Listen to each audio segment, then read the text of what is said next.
Olá pessoal, sou Moisés Batista, tenho 46 anos, como vocês podem perceber, nasci com uma má formação congênita.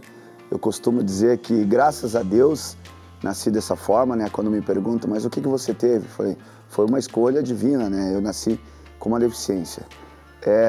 Sempre contando dessa minha história, eu dou um valor muito grande aos meus pais, porque hoje quando me perguntam, Moisés, se você tem, quais são as suas dificuldades como pessoa com deficiência física? Eu digo que nada, porque o meu corpo não é um fator limitante, mas com certeza as primeiras dificuldades foram os meus pais que passaram. Eu sou o primeiro filho de uma família de 4 irmãos, nasceu uma criança com deficiência, um projeto de vida de um casal apaixonado.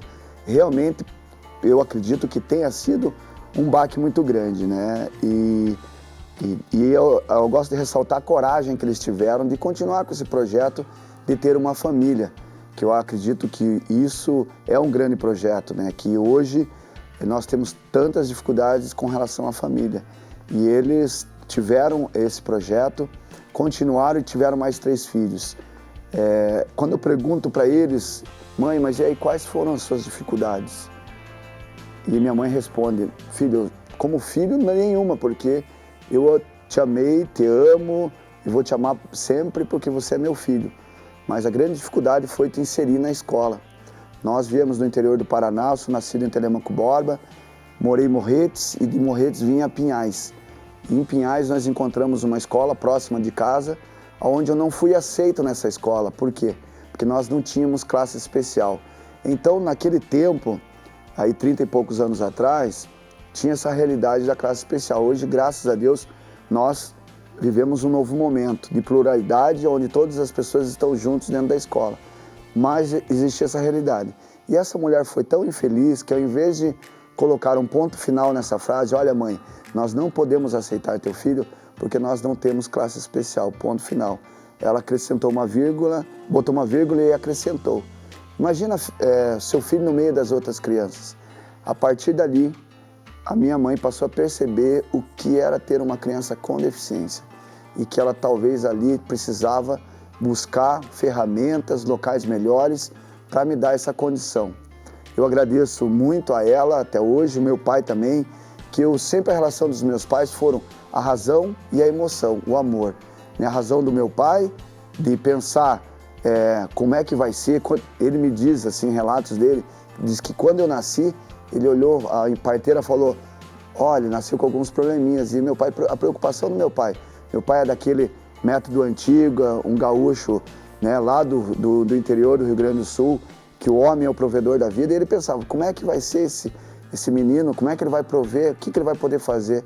E com isso ele foi adaptando todas as coisas. A minha muleta, essa muleta aqui, foi ele que criou, né, com um pedaço de árvore na época, com 4 anos de idade. Então, eu não tinha dificuldade graças a essas adaptações. E a minha mãe cuidando disso tudo. Encontramos uma escola chamada Humberto de Alencar Castelo Branco. Costumavam chamar ele de o Castelão, lá no Jardim Veisópolis, em Pinhais. E chegando lá, minha mãe encontrou uma senhora, a Dona Luísa, diretora do colégio, e minha mãe foi buscar com a Dona Luísa a minha matrícula. E me perguntou para a Dona Luísa, vocês têm classe especial? A Dona Luísa disse sim, nós temos classe especial, 2 classes especial, uma para o nível iniciante e uma para o nível mais avançado. Mas por que você quer uma classe especial? Ela falou assim, não, porque me disseram que eu tenho um filho com deficiência, eu preciso dessa classe especial. E a Dona Luísa pegou e falou assim, mas mãe, ele não come sozinho? Come, ele anda sozinho, ele anda, ele está totalmente independente, está. Então vamos aceitar o desafio e vamos colocar ele numa classe regular. Então a partir dali, a minha vida, ela vem trazendo vários ensinamentos, várias referências de valores. E para mim, o maior valor que essa professora, a Dona Luísa, que ela me deu, foi de profissionalismo, de ser profissional, de amar o que faz. Porque até hoje, quando eu a encontro, eu vejo o mesmo brilho nos olhos dela. E num tempo que nem se falava de inclusão.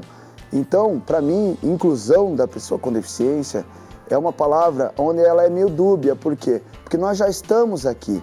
É só uma questão de adaptação, de aceitar esses desafios, de ter pessoas diversas.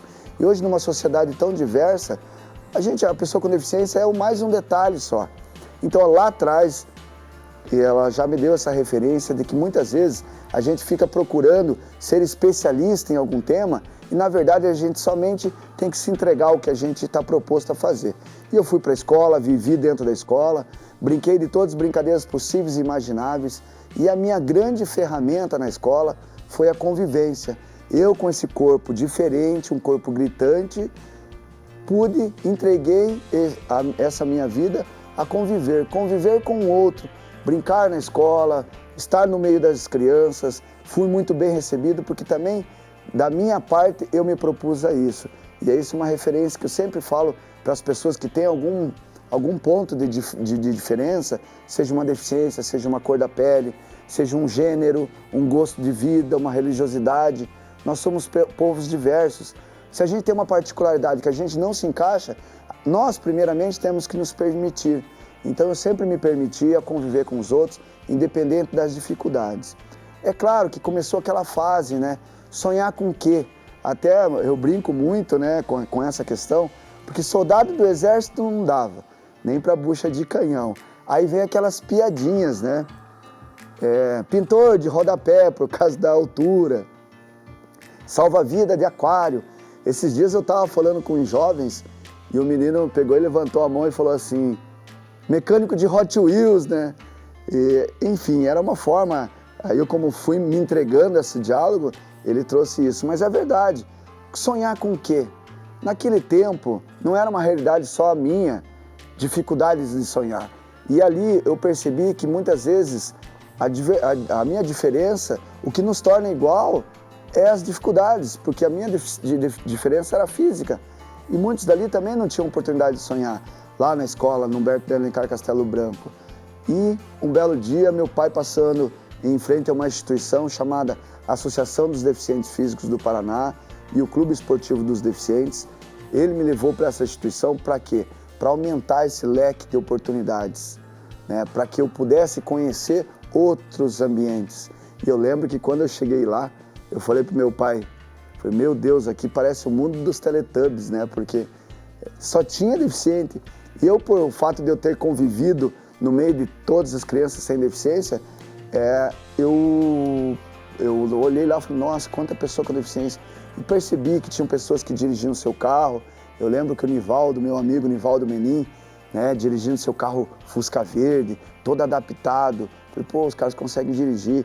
Eu vi pessoas trabalhando, eu vi pessoas estudando e vi pessoas fazendo esporte. Comecei com basquete, cadeira de rodas, jogava basquete. A minha bola nem chegava na cesta, mas eu aprendi a empinar cadeira, girava, marcava. Em 1991 foi a minha primeira competição com o basquete. Fui para um campeonato brasileiro em Cubatão, uma cidade lá, fomos vice-campeões. Eu tenho essas medalhas até hoje, as minhas medalhas do Tio Patinhas foram minhas primeiras medalhas. Uma medalha de vice-campeão e uma medalha de honra ao mérito, porque, imagine, eu era um molequinho, criança, empinava e brincava, né, e já jogava lá com os piás, com os caras, né, então me deram uma medalha de honra ao mérito de mascotinho da equipe. É claro que, poxa, talvez pelo meu nome, eu sempre tive um sonho, e morei em lugares onde tinha muito acesso a rios, né? Eu morei em Telêmaco Borba, nasci em Telêmaco Borba, ia muito a Telêmaco Borba quando criança, nas beiras do rio Tibagi. Eu costumo dizer que eu bebi das águas do rio Tibagi, né? Sou de Telêmaco Borba. Morei em Morretes, atrás da minha casa tinha o rio Marumbi, passava atrás da minha casa. Então sempre gostei muito de água. E talvez pelo meu nome, né? Meu nome é Moisés. E salvo das águas é o significado do meu nome. E coincidência ou não, dizem que as coincidências elas não existem, né? E eu tinha muita vontade de nadar.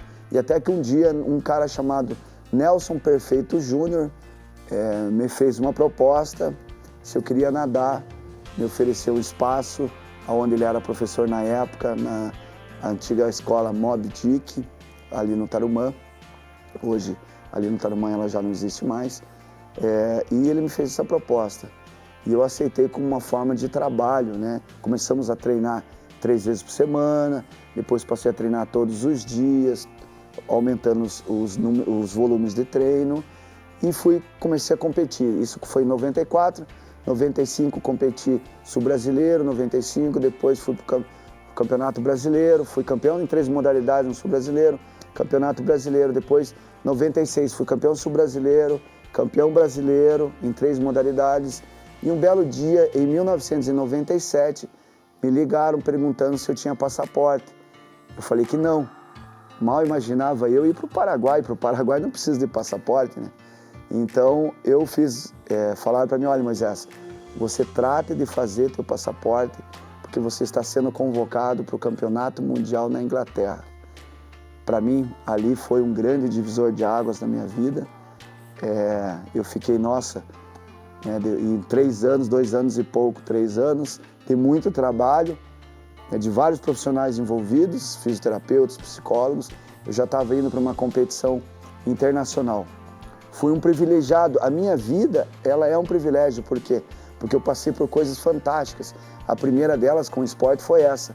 Eu participei do último campeonato de Stoke Mandeville, onde nasceu o esporte no mundo, né? Lá onde nasceu o esporte. Então era um centro olímpico. Em 1997, meu aniversário, no dia 28 de julho, olha só que história, no dia 28 de julho de 1997, eu quebrei um recorde mundial e ganhei 3 medalhas de ouro nessa competição.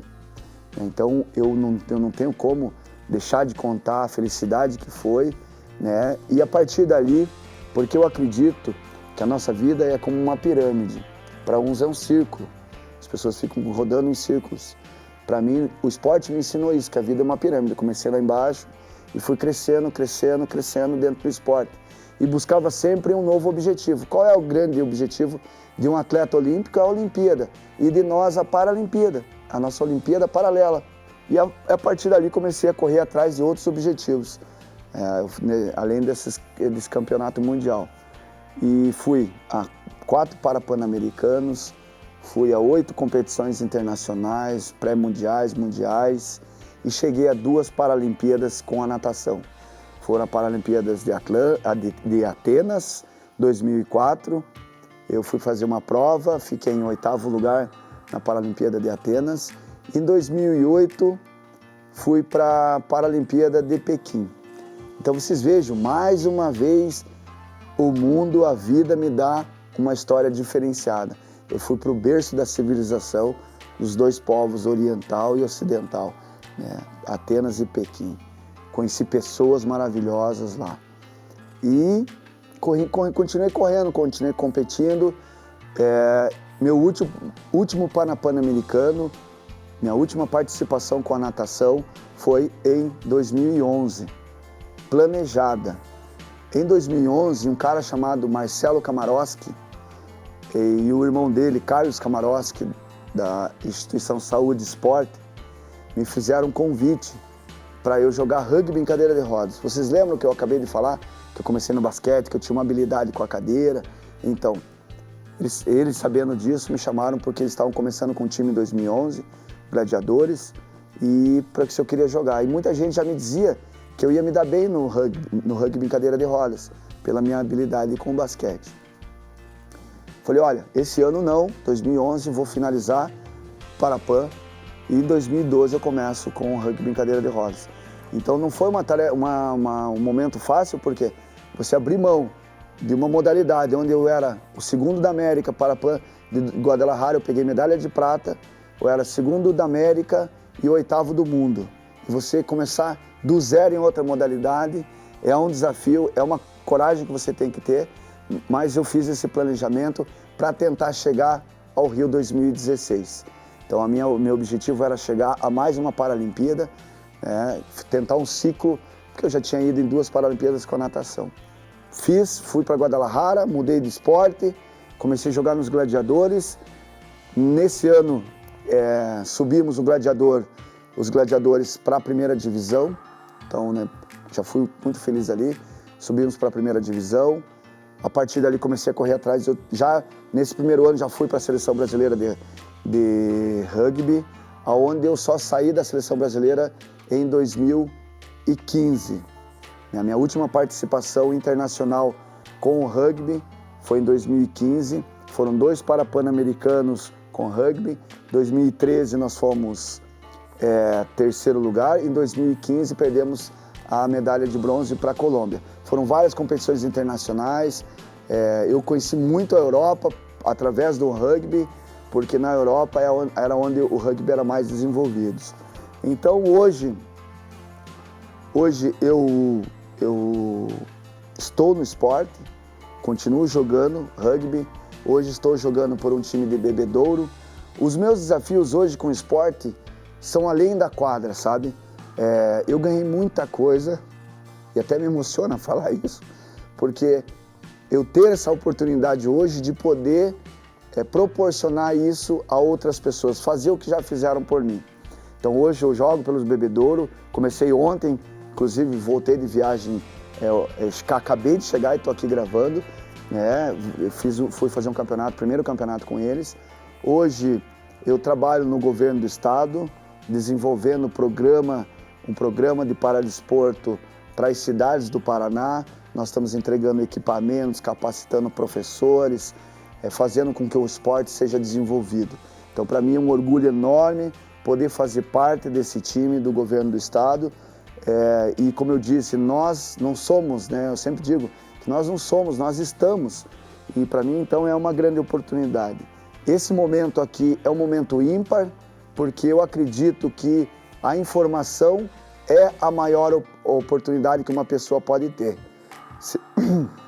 Se lá atrás alguém não me falasse que eu podia praticar esporte, hoje eu não estaria aqui. Agradeço ao Eliezer pelo convite, a oportunidade, e gostaria de deixar uma mensagem para finalizar, a importância dos profissionais de educação física. Porque muitas vezes, lá no começo da nossa fala, eu disse que eu não precisei de profissionais capacitados, especialistas. Eu precisei sempre de bons profissionais que amavam o que faziam. E então, os profissionais hoje, eles têm essa oportunidade de se capacitar. Hoje o paradesporto, nós estamos trabalhando para que cada vez mais seja um nicho de mercado. Hoje tem um mercado vasto para o paradesporto, está aumentando. Hoje nós temos um financiamento muito bom, seja no estado, seja na cidade de Curitiba. As coisas estão evoluindo, seja no governo federal, os projetos de patrocínio, os clubes melhorando a sua capacidade, infraestrutura. Então eu acredito que o profissional de educação física é a porta de entrada. Uma pessoa que tem uma deficiência, que é acometida de uma deficiência, seja ela física, visual, e de repente tenha que recomeçar a vida, o esporte é a melhor ferramenta para se recomeçar a vida. Eu não recomecei. Alguns acreditam que de repente eu esteja recomeçando um novo ciclo, mas eu vim dessa forma. E o esporte foi com certeza a minha grande ferramenta. Claro que primeiro Deus, porque sem Deus nós não somos nada, e Ele me deu essa oportunidade. Então eu agradeço todos os profissionais de educação física. Estou bem emocionado, porque o esporte é isso. O esporte, ele é emoção. Então eu agradeço a todos os profissionais, desde as professoras Cacirley lá atrás, Lisete, professora Ingles, professor Marcelo Kamarowski, professora Mônica, que fizeram parte lá no meu colegial, do meu ensino médio, e outros técnicos, Nelson Perfeito, Reinaldo Riva, Rui Bensley, e que me levou aí a 2 Paralimpíadas. Hoje a professora Anne, que é a minha atual coach, que a gente tem feito aí uma parceria fantástica e que estamos lá em Bebedouro. Então vocês vejam quantas pessoas construíram esse Moisés que eu sou hoje. Então, um beijo no coração de todos vocês. Juntos nós somos bem mais fortes. Este é Moisés Batista, atleta paralímpico brasileiro. Filho de Dona Eli e de seu Dionísio, os dois de fundamental importância na trajetória vitoriosa deste atleta paralímpico do Paraná. O amor de seus pais e sua clarividência em criar aparelhos que lhe dessem autossuficiência para o dia a dia o seriam fundamentais. Tal qual Dona Luísa, diretora do Colégio Humberto de Alencar Castelo Branco, no município de Pinhais, que, entendendo sua independência e sua capacidade de frequentar a escola em uma turma de ensino regular, foram todos mola propulsora na vida de Moisés. Não sabia Moisés o quão o convívio com seus colegas de escola e a oportunidade de participar das brincadeiras e nas atividades esportivas lhe proporcionaram em seu futuro toda uma carreira em diversas modalidades paralímpicas. Primeiro, o basquete para cadeirante, depois, a natação e, atualmente, o rugby. Mas a natação o levou ao mundo, na modalidade conquistas nacionais, pan-americana, mundiais e paralímpica. Sim, Moisés foi a 2 Olimpíadas Paralímpicas, Atenas e Pequim. Hoje, Moisés é ainda um atleta, mas sua experiência de vida e desportiva o transformaram em um gestor esportivo de sucesso no paradesporto. Obrigada, Moisés, por nos mostrar seu amor pelo esporte. Moisés Batista faz parte da memória do esporte paranaense.